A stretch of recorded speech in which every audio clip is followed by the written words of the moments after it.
We all know what trolling is. Whether it be attempting to convince people of false information in a comment section, or gathering a massive group of people to raid a children's game, the act of trolling has come to take a wide scope, with the spectrum of these acts providing for various responses based on the act committed. While some are able to utilize their anonymity on the internet as a way to protect themselves and continue their behavior without being identified, others have no shame and are willing to publicly humiliate themselves just to provide a humorous situation for others to laugh at. Many get inspired by these stories and want to create situations of their own, and these were the types of thoughts that would swirl around in the head of a bored teenager from Winnipeg during class. Known around his high school as Day, he was notorious for his erratic behavior that came as a result of his ADHD, and this led to him treating school, and eventually his entire life, like a joke. I was smelling like just fucking weed, like I had a fucking bong in my backpack! I remember this one time I lit the fucking garbage can in the washroom on fire, and they never found out it was me. I almost stole a fire extinguisher. Like, I had like this hot dog, or there's like something, and there's like this area where like everybody sits, right? And then there's like this like balcony above it. Fucking tossed that shit over, and it went into a lamp.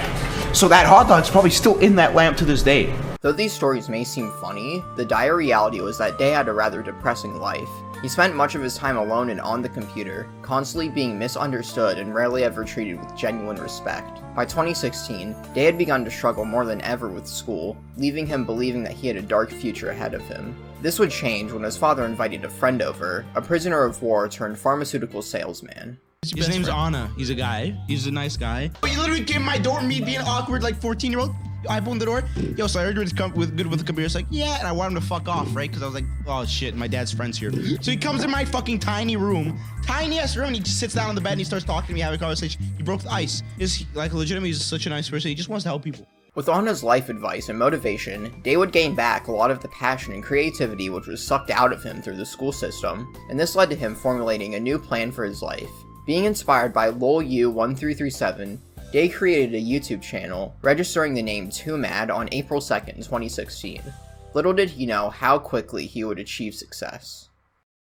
Initial activity on the Twomad account was dormant for several months, with the oldest known video being an Overwatch meme uploaded in September of 2016. The following video, titled Reinhardt Goes Hard, would be uploaded soon after, and this would be the first gaming video put on the channel. In this video, a prototype of the Twomad editing style can be noted by viewers who watch his content today, with the quick sporadic cuts and utilization of memes and MLG humor being elements which have since been tweaked and adapted for his modern content.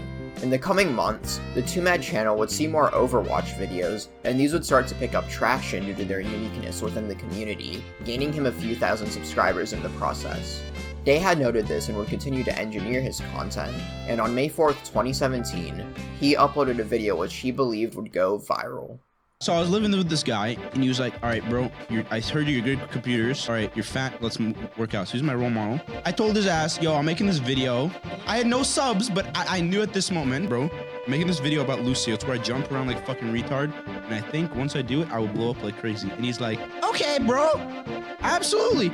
He believed in me. I was like, I made the video, put it on Reddit, and then Reddit was like, I'm about to head in. Within 2 days, Nerf Lucio would receive 175,000 views on YouTube and 12,000 upvotes on the Overwatch subreddit, instantly boosting Twomad over 10,000 subscribers. His numbers would only continue to inflate on YouTube, putting him well above 100,000 and with a catalog of successful videos by the end of July. Over time, Twomad would occasionally find places to slip his voice into his content, and had even begun to livestream on Twitch. Continuing into 2018, he would introduce other games such as Rainbow Six Siege and Fortnite into his content lineup, as well as starting a second channel called Twomad for stream highlights and more laid-back content.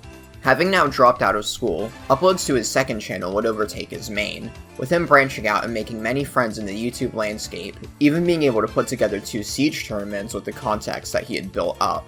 During this time, creators like Call Me Carson had begun to rise up from making content revolving around Discord, and in turn Twomad would use this as an opportunity to have his fans make videos with him. Initially, this would just be Discord story times, where he would invite viewers into a channel on his server to tell stories from their past. But once Twomad revealed his face in a livestream, his content became personified due to an identity being able to be placed with his username. He wound up streaming with his facecam very frequently, as he continued to branch out into other forms of content on Twomad. Still looking for ways to have viewers appear on stream, this sparked an idea which would ultimately lead to Twomad being banned from Twitch. Appear.in, which is now known as Whereby, is a web-based application that allows people to video call in a similar manner to Zoom. Though intended for business meetings, the platform could still serve to provide communication for a multitude of purposes, and Twomad would use this to get viewers onto his streams. During these streams, one party would typically dare the other to do something crazy or stupid, with these roles switching between Twomad and his viewers regularly. Though this seemed funny at first, this would ultimately lead to an incident on April 22nd, 2019. So I started bringing on viewers. Some guy comes on, he's drunk, and I bet she's like, yo, I'll go to the Lincoln Memorial, pull out my phone, use my mobile data, and I will go to Lincoln Memorial and climb it. He said that he wanted to do that. I was like, fucking do it! And he goes, he jumps up, and he just climbs it, and it's like, oh, I did it, guys. I was like, no, I wanted him to break that fucking bottle on the monument. He had a whole bottle, right? So I was like, toss it up in the air, and if you catch it, I'll give you $200. He tosses it up, catches it. Fuck! And then eventually the cops show up.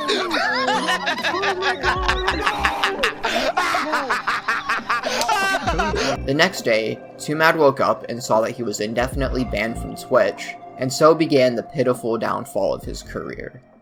Right? Before his ban, Twomad had made a video showcasing how he had managed to troll a PC company on Twitter. This video did very well compared to other uploads from around that time, and this would help to spark ideas for how he would proceed after being banned from Twitch. While it was very successful for his time, this video would not have as much noticeable impact because something much bigger would quickly overshadow that video. Oh hey, I'm just about to go to bed. I know we couldn't Skype tonight, but that's alright. Good night, girl. I'll see you tomorrow. Seeing the success that this short little meme had brought him, Twomad decided to make this video part of a meme compilation called My Life's Biggest Bruh Moments, which became a running series on his channel. Along with this, Twomad would continue to experiment, and this is when he decided he wanted to cause chaos. On June 10th, 2019, Twomad made this video roasting K-pop stans. The responses that this generated were beautiful, and would lead to Twomad making the video Do Not Mess with K-pop stans, which brought more attention to the controversy and would help to establish Twomad as a troll and real-life meme over being a gaming YouTuber. Though hilarious, this incident would be forgotten for a period when Twomad would continue to focus his channel around IRL content, whether it be another entry into the Bruh Moment series or messing with people in public and making videos out of the clips he managed to get from it. The videos which fall under the latter category show a quality of Twomad that exists in few other people. He simply doesn't care about how he looks towards others. While most in this industry attempt to build a persona or good image of themselves, Twomad instead decided to build part of his image around looking insane due to the impact of his ADHD, and this worked out greatly for him.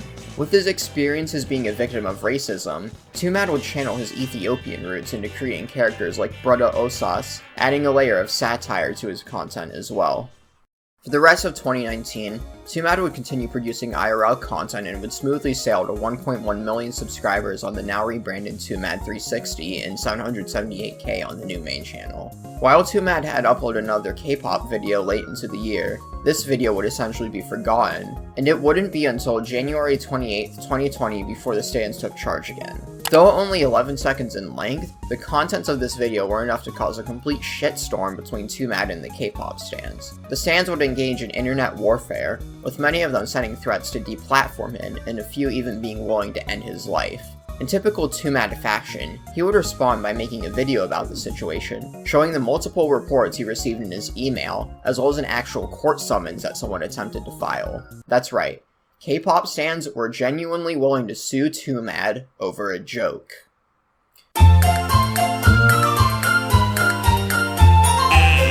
By the time that Twomad uploaded the video about the situation, it was already March, and 3 weeks later he would upload a video claiming he had received the lawsuit. Though the video itself is clearly just a fan mail opening, Twomad stated that he had to remove the BTS section from the actual upload due to a legitimate complaint that he had received. Most stories like this one would continue to proceed forward, eventually reaching some kind of climax before settling down for a while. But this story would become suspended here, and the reason why becomes quite clear once you take a look at the upload date of the previous video.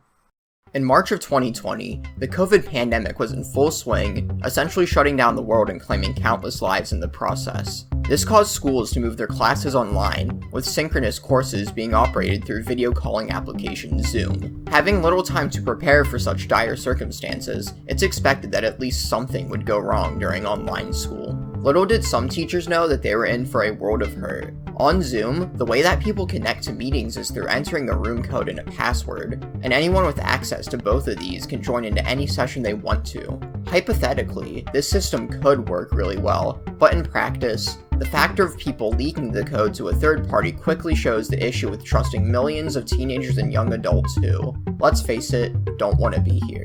The idea of infiltrating or raiding Zoom classes quickly became popular among trolls on various platforms, and new opportunities to mess with people were now becoming apparent on a massive scale.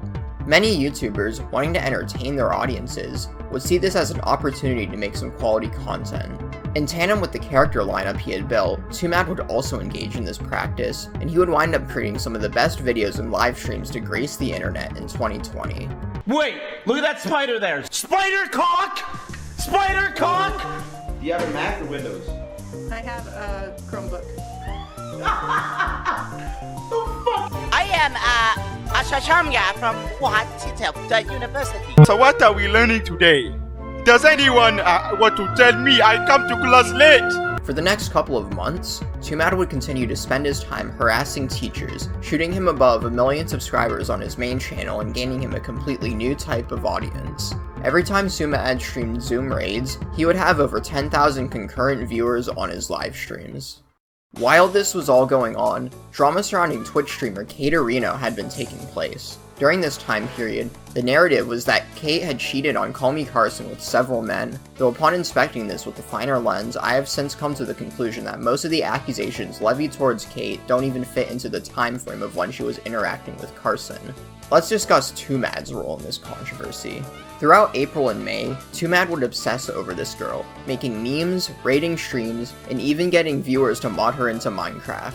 Eventually, Kate would catch on to Twomad's behavior, and the two would start speaking with each other in DMs. This would all come to a head on May 28, 2020, when Twomad was actually able to get Kate to come onto his stream to participate in an interview where he was able to troll her directly.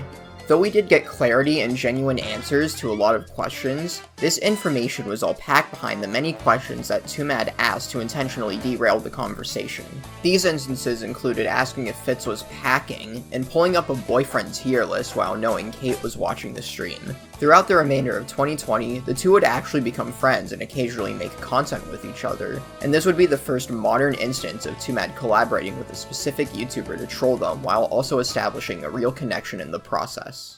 By this point, Twomad had begun to do IRL streams, causing trouble in public and even having a GTA interaction. Of course, Twomad had continued to collaborate with YouTubers and otherwise known creators from various communities, building up a widely varied list and expanding his outreach in the process. On the main channel, Twomad would upload a variety of collab videos, but his meetup with Jay Schlatt would result in the creation of a video that would set a new precedent for his channel. Titled Who is Joe?, the video featured Twomad and Schlatt speaking to various people in New York City, with Twomad asking crazy questions to people and continuing to troll his victims to their faces. This video would start to spawn other ideas into Twomad's head, and a couple of months later he would upload a video where he would bribe people to say the N-word in exchange for an iPhone. Released with merchandise featuring an actual N-word pass, this video would successfully serve to promote the product, resulting in thousands of purchases, as well as people flexing their freshly received pass from a new figure of authority.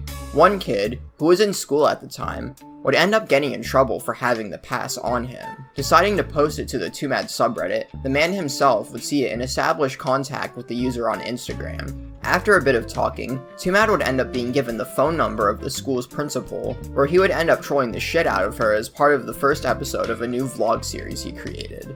This incident was already funny enough, as Twomad's ability to piss off the school's administration department already proved for a quite humorous situation. But what if he brought some old friends into the mix too? In late May of 2021, McDonald's would publicly launch their collaboration projects with BTS, creating sauce packets designed for fans and stans alike to enjoy. Having already made BTS a running gag throughout his content, Twomad saw an opportunity to once again upset the stands, but this time everything went far beyond Twitter. That's not to say the platform didn't serve a role. In fact, Twomad would announce a meetup through a tweet and Instagram story posted on June 4th, showing the location he was going to meet up at and encouraging his viewers to come with. Little did he know how chaotic the event would get. Many viewers would show up to the event, some coming with preparations of their own, and would help Twomad do whiteface and establish his presence at the location, thoroughly demonstrating his inability to care about his appearance or the implications of his actions. The gang then proceeded to infiltrate the McDonald's in a similar fashion to a Habbo raid, where Twomad would make a show out of acquiring the BTS meal and confuse employees in the process. After obtaining the food, he did what he does best and handed out free N-word passes to his viewers. After damaging 2 cars in the process of dishing out food and money, Twomad would be kicked off of the McDonald's property, and the meetup concluded with his crew following him to other stores where they proceeded to make a McNugget smoothie. The event was amazing. It showcased everything that Twomad is now about in a perfect manner. The trolling tactics used here are the same ones that have popped up in the other instances covered in this video. Collabing with viewers, trolling people to their face, triggering stans, and the inability to care. This proved to be a successful expedition, and Twomad knew he would have to do it again in the near future. He just didn't know who or where his next target would be. As expected, a few more months would pass between important events in the story, with Twomad continuing to pump out content in the process. Despite uploading more frequently to the 360 channel, Twomad still had very few opportunities to spark wild reactions, despite frequently uploading videos where he continues to troll in public. A new opportunity at the scale of the McDonald's meetup wouldn't come until late November. Having relocated to Los Angeles during 2021, Twomad would eventually pick up on a BTS concert being held at a stadium within the city from November 27th to December 2nd. With the date already being December 1st, Twomad knew he only had one opportunity to pull off something spectacular. He tweeted, "Bro, there is a BTS concert tomorrow, should I go?" And the response was an overwhelming yes. The next day, Twomad would get someone to Photoshop one of the members' faces onto an image of Mao Zedong, and a few hours later he posted these pictures, showing that he had successfully infiltrated the concert wearing a yukata and holding the Photoshop picture in his hands. Twomad had paid to enter the concert, and the results would prove to be worth the money spent. He uploaded the video of him successfully infiltrating the concert on December 10th, getting up to his usual shenanigans of stealing traffic cones and making people take a survey of their favorite BTS member, with the survey only including recurring jokes and shitposts as the options. The way he interacted with people seemed like business as usual, joking around, causing laughter, and overall having a good time. This video, as well as the incident at McDonald's, both work together to show the impact of Twomad's modern content. The image that he has built of himself is one which encapsulates internet culture in a way previously unseen, and Twomad's frequent and consistent behavior of trolling people is now a staple of his channel, brand, and identity. Over the years, Twomad has come to master the art of trolling, and his infamy proves how he was able to turn it into a successful career.